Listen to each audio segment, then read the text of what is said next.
bir tanem.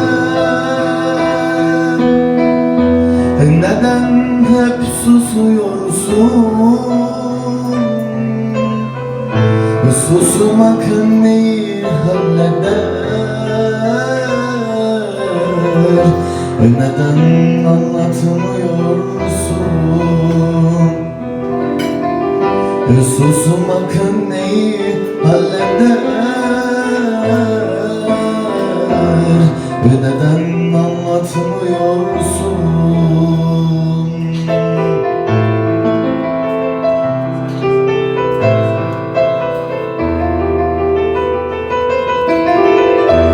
Gizleme ne olursun, saklama hislerini.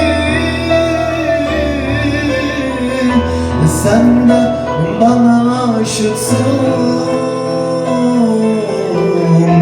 hem de deliler gibi. Sen de bana aşıksın, hem de deliler gibi.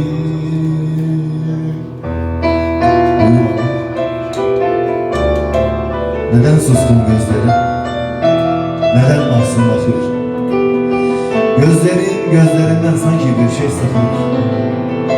Gizleme ne olursun, gizleme ne olursun, saklama hislerini.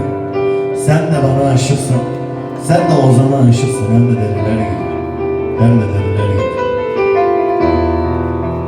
Neden